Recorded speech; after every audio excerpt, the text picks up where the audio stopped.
تازہ ترین ویڈیوز کے لیے چینل کو سبسکرائب کر کے بیل آئیکن اور آل نوٹیفیکیشن پر کلک کریں تاکہ آپ کو ملے ہر اپڈیٹ سب سے پہلے۔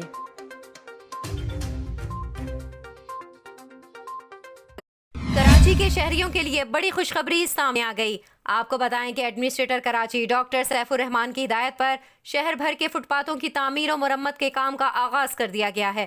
ایڈمنسٹریٹر کراچی نے گورنر سندھ کے احکامات پر شہر کی خوبصورتی کے لیے کام شروع کر دیا۔ کراچی کی تمام مرکزی شاہراہوں پر شجرکاری کا آغاز بھی کر دیا گیا ہے۔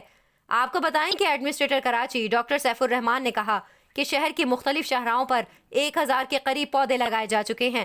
اس کے علاوہ ایڈمنسٹریٹر کراچی کی ہدایت پر ڈائریکٹر چارج پارکنگ نے یونیورسٹی روڈ پر کارروائی کی۔ اس دوران غیر قانونی چارج پارکنگ میں ملوث افراد کو گرفتار کر لیا گیا۔ آپ کو بتائیں کہ غیر قانونی چارج پارکنگ کی وصولی میں ملوث افراد KMC کو بدنام کر رہے تھے۔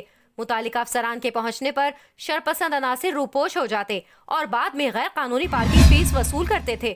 آپ کو بتائیں کہ تھانہ نیو ٹاؤن میں غیر قانونی چارج پارکنگ کی وصولی کے خلاف درخواست جمع کرائی گئی تھی۔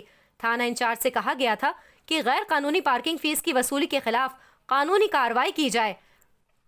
اس کے ساتھ ساتھ سیوک سینٹر کے قریب آنے والے شہریوں سے خود ساختہ غیر قانونی پارکنگ فیس بھی وصول کی جا رہی تھی۔ ڈاکٹر سید سیف الرحمان کا کہنا ہے کہ جو پارکنگ سائٹس KMC نے بند کر دی ہیں وہاں پارکنگ فیس وصول کرنے کی ہرگز اجازت نہیں دی جائے گی۔